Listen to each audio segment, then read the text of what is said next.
مسلمانوں نے جیسے ہی مکہ کو فتح کیا تو پورے عرب سے لوگ تیزی کے ساتھ اسلام کی طرف آنے لگے اور اسلامک امپائر تیزی کے ساتھ گرو کرنے لگی۔ مسلمانوں کے لیے اب عرب میں کوئی خطرہ نہیں تھا، لیکن عرب کے باہر موجود رومن امپائر کو یہ بات بالکل برداشت نہیں ہو رہی تھی اور وہ لوگ مسلمانوں کی اس کامیابی کو دیکھ کر بہت پریشان تھے۔ اس کے ساتھ ہی عرب میں ہر طرف یہ بات پھیلنے لگی کہ رومنز نے مسلمانوں پر حملہ کرنے کے لیے ایک بڑی فوج تیار کر لی۔ اس بات کو نظر انداز نہیں کیا جا سکتا تھا کیونکہ رومنز اور مسلمز کی دشمنی کوئی ڈھکی چھپی نہیں تھی، اس لیے حضرت محمد صلی اللہ علیہ وسلم نے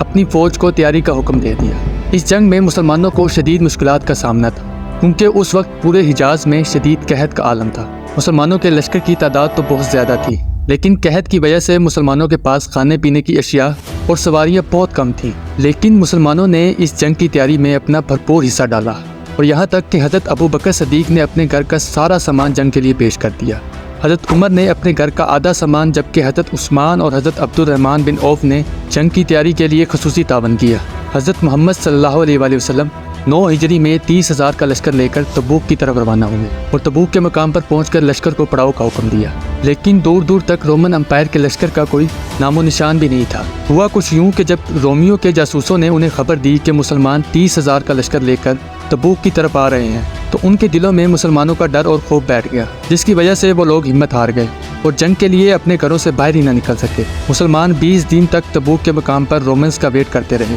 لیکن رومنز کا کوئی بھی لشکر وہاں نہیں پہنچا، جس کے بعد مسلمان واپس مدینہ تشریف لے آئے اور وہاں پر کوئی بھی جنگ نہ ہو سکی۔ اگر آپ کو ہماری آج کی ویڈیو انفارمیٹیو لگی ہے تو ہمیں سپورٹ کرنے کے لیے ہمارے چینل کو سبسکرائب کریں، ویڈیو کو لائک اور شیئر کریں اور کمنٹ سیکشن میں ہمیں اپنی قیمتی رائے سے آگاہ کریں۔ شکریہ۔